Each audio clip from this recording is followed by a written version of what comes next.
Hello friends, this is civil engineer Mukesh और मैं आपका तहे दिल से स्वागत करता हूं आपके अपने चैनल लर्निंग सिविल टेक्नोलॉजी में। आज के वीडियो में हम लोग इंटरव्यू से रिलेटेड कुछ क्वेश्चंस यहां पे लेके आए हैं और उसी का आंसर हम लोग यहां पे जानेंगे एज पर आईएएस को। बहुत सारी बड़ी बड़ी कंपनी जैसे Larsen and Toubro, Shapurji, Afcons वगैरह में इन सब टाइप के क्वेश्चंस वहां पे पूछे जाते हैं आप लोग से। जो वहां पे आपका एमसीक्यू टेस्ट होता है उन सब में ये सब क्वेश्चन वहां पे रह सकता है। और ऑलरेडी मैंने इंटरव्यू के ऊपर जो सीरीज बना के रखा है उसमें आपको बहुत सारे क्वेश्चंस, 1000 से भी ज्यादा क्वेश्चंस आपको मिल जाएंगे मेरे उस प्लेलिस्ट में। इसी वीडियो को डिस्क्रिप्शन में जाइए, मैंने कमेंट में भी डाल दिया है प्लेलिस्ट का लिंक। आप उस लिंक पे जाइए और वहाँ पे बहुत सारे वीडियो मिल जाएंगे, सब में इंटरव्यू के सवाल ही भरे हुए हैं जिसका सॉल्यूशन मैंने एज पर आईएएस कोड आप लोग को बताया हुआ है, तो उसको जाके आप लोग जरूर देखें। तो जो भी बंदे यहाँ पे न्यू है इस चैनल को सब्सक्राइब करके जरूर रख लें ताकि आने वाले मेरे सारे वीडियोस आप लोग को मिलती रहे। और बेल आइकन को जरूर दबाइएगा, इससे क्या होगा कि नोटिफिकेशन आपको ऑटोमेटिक मिल जाएगा। मैं यहाँ पे billing, drawing reading, interview, experiment वगैरह हो गया, प्रैक्टिकल साइट रिलेटेड नॉलेज हो गया, बार बेंडिंग शेड्यूल हो गया, इन सबसे रिलेटेड वीडियोस आप लोग को बिल्कुल फ्री ऑफ कॉस्ट प्रोवाइड करता हूँ। तो गाइस चलिए आज का वीडियो स्टार्ट करते हैं। स्टार्ट करने से पहले लास्ट वीडियो में मैंने आप लोग से एक सवाल पूछा था, उसका जवाब सबसे पहले जान लेते हैं। तो लास्ट वीडियो में मैंने आप लोग से एक सवाल पूछा था कि स्पेसर बार जो हम लोग बीम में प्रोवाइड करते हैं उसका डाया मिनिमम कितना होना चाहिए और उससे कम होगा ही नहीं कभी। तो इसका आंसर जो है ना वो आपके कंक्रीट के ऊपर डिपेंड करता है, यानी कि कंक्रीट के अंदर में जो आप पत्थर यूज़ करते हो उसका जो मैक्सिमम डाया है मिनिमम आपको उतना तो रखना ही होगा। हम लोग सेफर साइड में थोड़ा ज़्यादा ही पकड़ के चलते हैं। मान लीजिए हम लोग कंक्रीटिंग जो करते हैं ग्रेडिंग करके 10 mm और 20 mm के एग्रीगेट से करते हैं, तो 20 mm का पत्थर तो हम लोग का पास होना होगा यहाँ पे। जैसे इस बीम में आप देख सकते हो 2 लेयर में बार है, तो उसके बीच से हमारा जो पत्थर है वो पास होना चाहिए, तो इसलिए हम लोग को उसके बीच में स्पेसर बार डालना पड़ेगा। तो 20 mm का पत्थर हम लोग यूज़ कर रहे हैं तो हम लोग को एटलीस्ट वहाँ पर 20 mm का स्पेसर बार तो प्रोवाइड करना ही करना है। लेकिन हम लोग एक्चुअल में सेफ साइड में रहने के लिए 25 mm का करते हैं। लेकिन हम लोग यहाँ पे minimum dia should not be less than, ये क्वेश्चन पूछा जा रहा है, तो यहाँ पे आंसर जो है वो होगा आपका 20 mm, ठीक है। लेकिन अगर आपसे कोई पूछे कि आपको डालना कितना है अभी के अभी साइड पे, तो 25 mm प्रोवाइड कीजिएगा, ठीक है। लेकिन मिनिमम 20 mm से हम लोग का कम एकदम नहीं होना चाहिए। तो जिन्होंने भी सही जवाब दिया उन लोगों को बहुत बहुत कॉन्ग्रेचुलेशन। इस वीडियो को पूरा एंड तक जरूर देखिएगा। मैं वीडियो के लास्ट में आप लोग से एक सवाल पूछूंगा जिसका जवाब आपको कमेंट सेक्शन में जाकर देना है। मैं अपने आने वाले नेक्स्ट वीडियो में इसका जवाब आप लोग को बता दूंगा। तो चलिए गाइस आज का वीडियो स्टार्ट करते हैं।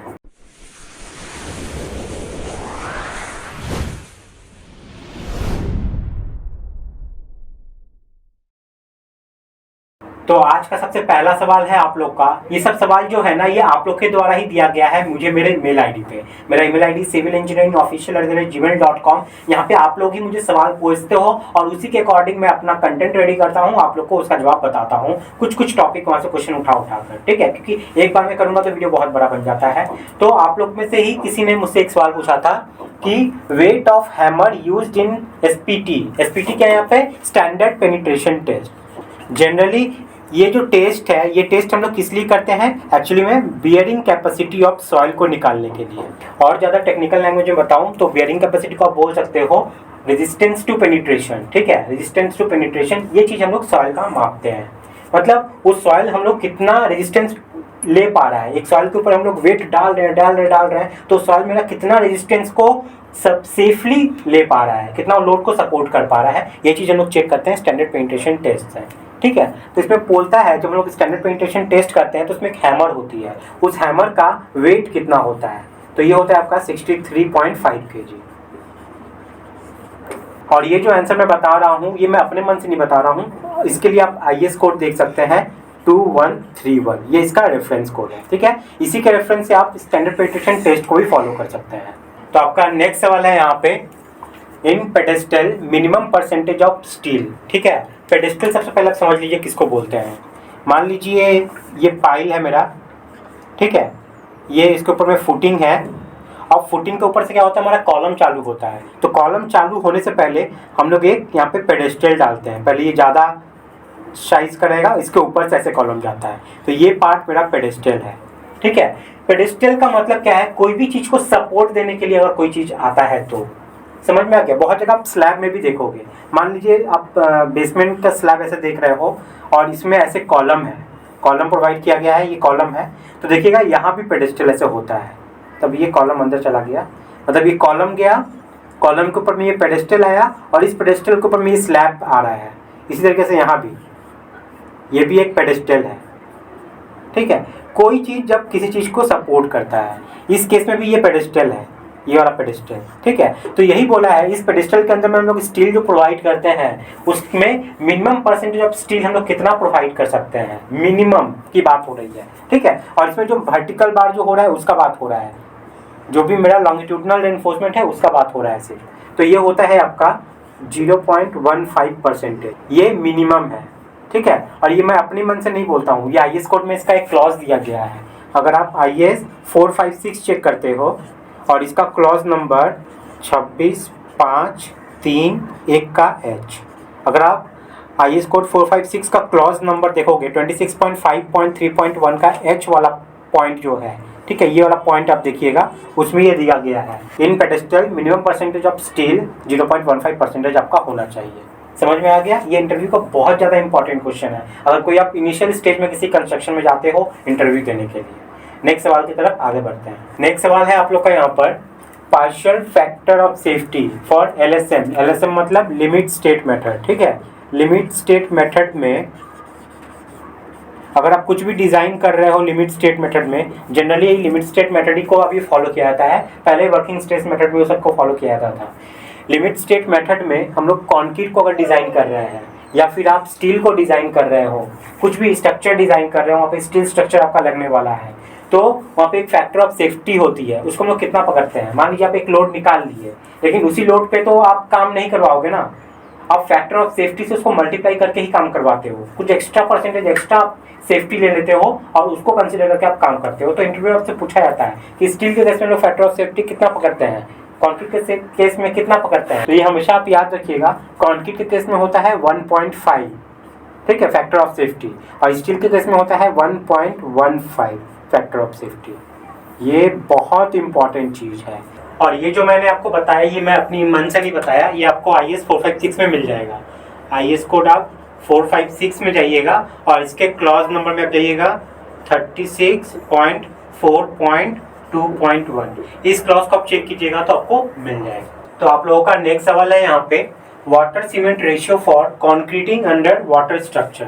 कोई भी वाटर के अंदर में कोई भी आप स्ट्रक्चर अगर बना रहे हो RCC का, तो उसमें हम लोग जो मिक्स डिजाइन करेंगे, उस मिक्स डिजाइन में जो आप वाटर सीमेंट रेशियो पकड़ोगे वो मैक्सिमम कितना होना चाहिए। तो ये हमेशा याद रखिएगा, ये IS 456 में आपका बोल देता है, ठीक है। IS 456 का अगर आप क्लॉज नंबर चेक करोगे 14.2.2 में, इसमें आपको क्लॉज में बता देता है कि वाटर स्ट्रक्चर में कोई भी आप RCC का स्ट्रक्चर अगर बना रहे हो, चाहे वो पायर कैप हो गया या ब्रिज का फाउंडेशन हो गया, कुछ भी हो गया, अगर पानी के अंदर में है, मिक्स डिजाइन कर रहे हो और वाटर सीमेंट रेशियो पकड़ रहे हो मिक्स डिजाइन करने के दौरान, तो वो जिंदगी में कभी भी 0.6 से ज़्यादा नहीं होना है। आपको ऑलवेज या तो इसके बराबर या इससे लेस लेना पड़ेगा, ठीक है। ऑलवेज एक्चुअली में हम लोग जब डिजाइन करते हैं तो इतना हम लोग जाएंगे ही नहीं, 0.4-0.45 पे डिजाइन करते हैं, क्योंकि हम लोग जानते हैं कि वाटर सीमेंट रेशियो जितना कम होगा, पानी कंक्रीट में जितना कम रहेगा, उतना ज़्यादा स्ट्रेंथ होता है हमारा उस कंक्रीट का। इसके हम लोग बहुत सारे वेरियस टाइप के हम लोग एडमिक्सचर यूज करते हैं, जिससे हम लोग वाटर के कंटेंट को, वाटर का जो वॉल्यूम है उसको हम लोग क्या करते हैं, लेस करने की कोशिश करते हैं एडमिक्सचर डाल के उसमें, ताकि हम लोग ज़्यादा से ज़्यादा स्ट्रेंथ वहाँ पर ला सके उस कंक्रीट का। और वाटर सीमेंट रेशियो जो है वो सीमेंट के क्वांटिटी पे भी डिपेंड करती है, तो उससे इंटरलिंक रहता है, ठीक है। हम लोग को 450 kg वो फ्रीज करके ये सब करना पड़ता है, तो इसके लिए आपको मिक्स डिजाइन आना जरूरी है। अगर आपको मिक्स डिजाइन नहीं पता तो मेरा ये वाला वीडियो आप देख सकते हो, इसमें मैंने पूरे डिटेल में करके बताया है, और मैं गारंटी लेता हूँ कि पूरे यूट्यूब पे आपको ऐसा वीडियो नहीं मिलेगा। जाके एक बार जरूर देखिएगा, आपको मिक्स डिजाइन समझ में आ जाएगा। अभी के लिए समझ लीजिए, वाटर स्ट्रक्चर में जब भी हम लोग कंक्रीटिंग करेंगे तो जो वाटर सीमेंट रेशियो होगा उसका एक लिमिटेशन होता है, वो है आपका 0.6, इससे ज्यादा कभी नहीं होगा, इससे कम ही हमेशा रखना है। समझ में आ गया? चलिए नेक्स्ट सवाल की तरफ आगे बढ़ते हैं। तो आप लोग का नेक्स्ट सवाल है यहाँ पे, number of cube samples taken for concreting 150 cubic metre. हमारे साइड पे जब भी कॉन्क्रीटिंग होती है तो हम लोग क्या करते हैं, उसी कॉन्क्रीट के सैंपल में से हम लोग बहुत सारे क्यूब्स भरते हैं, 150 बाई 150 बाई 150 का क्यूब होता है, उसको भरते हैं और उसको हम लोग फिर क्या करते हैं, क्यूरिंग करते हैं पानी में रख के, और उसके बाद उसको 7 दिन 14 दिन 21 दिन 28 दिन पे टेस्ट करते हैं, और उसका परसेंटेज हम लोग देखते हैं कि जितना गेट का कॉन्क्रीट हमें चाहिए वो हमें मिल रहा है कि नहीं। तो मान लीजिए आपकी साइड पे 150 क्यूबिक मीटर का कुछ कास्टिंग होने वाला है, और आपको पता करना है कि 150 क्यूबिक मीटर के लिए हम लोग कितना सारा क्यूब लेने वाले हैं, ठीक है। इंटरव्यू में बहुत ज़्यादा पूछा जाता है ये सवाल। तो इसका आंसर जो है ना ये आपको मिलेगा आपको IS कोड में, और ये है आपका 456 में। ठीक है, 456 का अगर आप क्लॉज नंबर चेक करोगे 15.2.2, तो इस क्लॉज में आपको इसका आंसर मिल जाता है। वहाँ पे आपके लिए एक देखिएगा टेबल बनाया गया है, और टेबल में क्या है, एक साइड में आपका लिखा हुआ है कंक्रीट का क्वांटिटी, और एक साइड में आपका लिखा हुआ है नंबर ऑफ सैंपल्स। ठीक है, नंबर ऑफ सैंपल्स। तो चलिए उसमें क्या है, इधर में आपका दिया हुआ है 1 से लेके 5 क्यूबिक मीटर, उसके बाद आपका है 6 से लेके 15 क्यूबिक मीटर, फिर 16 से लेके 30 क्यूबिक मीटर, 31 से लेके 50 क्यूबिक मीटर, और इसके बाद आता है आपका 51 से, इसके बाद दिया नहीं गया है, इसके बाद लिखा गया है for every 50 cubic metre, for every 50 cubic metre. मैं आपको समझा देता हूँ, अगर आप साइड पे कुछ काम करवा रहे हो जिसका जो वॉल्यूम है 1 से 5 क्यूबिक मीटर के बीच में, या 5 क्यूबिक मीटर मेरा मैक्सिमम है, तो आप लोग को नंबर ऑफ सैंपल कितना लेना पड़ेगा, इसके लिए 1 सैंपल। अगर 6 से 15 क्यूबिक मीटर का कास्टिंग है तो उसके लिए आपको लेना पड़ेगा 2, 16 से 30 के लिए आपको लेना पड़ेगा 3, 31 से 50 के लिए 4, और 50 तक के लिए आप लोग समझ लीजिए कि 4 सैंपल आपको लेना है। लेकिन जैसे इससे ज़्यादा हो जाता है तो हर एक 50 के लिए हम लोग को 1 ऐड करना है। ठीक है, समझ में आ गया? नहीं समझ में आया? अभी आपको क्लियर हो जाएगा। हम लोग को चाहिए टोटल कितना, 150। ठीक है, 150 चाहिए, तो इसको हम लोग डिवाइड करते हैं ऐसे करके, जैसे 1 से लेके 50, फिर 50 51 से लेके 100, और फिर 101 से लेके 150। मैंने ऐसे डिवाइड क्यों किया, देखिए 1 से 50 के लिए यहाँ से आपको मिल जाएगा, अगर 50 क्यूबिक मीटर का कास्टिंग है तो आपको 4 सैंपल लेना है, तो इसके लिए 4 हो गया। उसके बाद बोल दिया गया था कि हर 50-50 जब बढ़ेगा उसके लिए 1 सैंपल ऐड होगा, तो 51 से 100 50 हो रहा है, इसके लिए 1 ऐड होगा। 101 से 150, इसके लिए 1 ऐड होगा। हम लोग को तो 150 तक ही जाना है ना, हमारा टोटल कंक्रीट है 150। अगर आपका 200 रहता तो और 1 लेयर जाता नीचे, 1 और बढ़ जाता सैंपल। ठीक है, तो इस हिसाब से कितना आ रहा है, 4 5 6, टोटल हुआ 6 सैंपल्स। अब बहुत लोग को यहाँ पे कंफ्यूजन रहता है, वो लोग 6 सैंपल्स को देख के ही समझ लेंगे कि 6 सैंपल्स का मतलब 6 क्यूब लेना है हम लोग को। नहीं, बहुत बड़ा गलती है। ठीक है, IS कोड में यहीं पे आप देख लीजिएगा, इसी क्लॉज में यहाँ पे मेंशन किया गया है कि 1 सैंपल का मतलब होता है, मतलब 1 सैंपल का मतलब होता है आपका 3 स्पेसिमेन। ठीक है, और ये स्पेसिमेन का मतलब है क्यूब। ठीक है, मतलब अगर 1 सैंपल हम लोग यहाँ पे बोल रहे हैं, इसका मतलब कितना, 3 क्यूब लेना है हम लोग को, 3 क्यूब। 2 सैंपल मतलब 3 + 3 यानी कि 6 क्यूब। इसी तरीके से मेरे को 6 सैंपल चाहिए ना यहाँ पे, तो देयरफॉर 6 × 3, एक में 3 सैंपल होता है तो 6 में कितना होगा, 6 × 3 यानी कि 18 स्पेसिमेन। ठीक है, 18 स्पेसिमेन बोलिए या आप क्यूब बोलो उसको। ठीक है, तो हम लोग 18 स्पेसिमेन टोटल लेंगे, जिसमें से हम लोग को ये टेस्ट कितने कौन से दिन पर लोग जनरली करते हैं, 7 डेज पे करते हैं, 14 पे करते हैं, 21 पे करते हैं, 28 पे करते हैं। लेकिन ऑफिशियली प्रैक्टिकली साइट पे हम लोग इसको हटा देते हैं, हम लोग करते हैं 7 21 28। ये जो हमारा है ये 3 ले रहे हैं ना, 3 ये 3 मतलब एक 7 डेज के लिए ले रहे हैं, एक 21 के लिए, एक 28 के लिए। बहुत जगह जनरली हम लोग 14वें दिन पे भी करते हैं, उसके लिए भी एक तो ले लेते हैं। समझ में आ गया? बहुत ही हैवी स्ट्रक्चर है, बहुत इंपॉर्टेंट क्रिटिकल स्ट्रक्चर है, तो हम लोग इसको कंसिडर करते हैं। नहीं तो जनरली 7 21 28। क्लियर हो गया? तो ये फंडा था इस कॉन्क्रीटिंग को लेकर। आई होप आप लोग को यहाँ पे सारी चीज क्लियर हो गया होगा। तो गाइज आप लोग से एक ही रिक्वेस्ट है, वीडियो अगर पसंद आ रही है तो एक लाइक जरूर कीजिएगा। आप लोग सवाल तो मुझे मेल पे भेज देते हो, लेकिन इसका जवाब ढूंढना बहुत बड़ा बात तो नहीं है, लेकिन IS कोड में कहाँ पे लिखा हुआ है ये क्लॉज को ढूंढना, ये थोड़ा सा बड़ा बात है। तो इसके लिए मेहनत करनी पड़ती है, मेहनत करके आप लोग के पास ढूंढ के लाना पड़ता है कि कहाँ पे आपको जवाब मिल सकता है इस कोड में, वो सब लेके रेफरेंस लेके आपको बताना थोड़ा मेहनत लगता है। तो आप लोग वीडियो को लाइक जरूर कीजिएगा और शेयर कीजिए ताकि दूसरे भी इससे मदद ले सकें। अगर आप चैनल पे न्यू है तो चैनल को सब्सक्राइब जरूर कर लीजिएगा, इससे आपका ही फायदा होगा और जब भी मैं वीडियो डालूंगा वो सब आपको ऑटोमेटिक मिल जाया करेगा। ठीक है, तो गाइस चलिए आज का सवाल आप लोग के लिए क्या है, सबसे पहले उसको देख लेते हैं। तो आज का सवाल है आप लोग के लिए, विच item of work is not included in the plinth area estimate. जब हम प्लिंथ एरिया का एस्टिमेट करते हैं तो उस वक्त हम लोग कौन सा चीज़ को हम लोग कंसिडर नहीं करते हैं, किस वर्क को हम लोग कंसिडर नहीं करते हैं, किस एरिया को हम लोग कंसिडर नहीं करते हैं।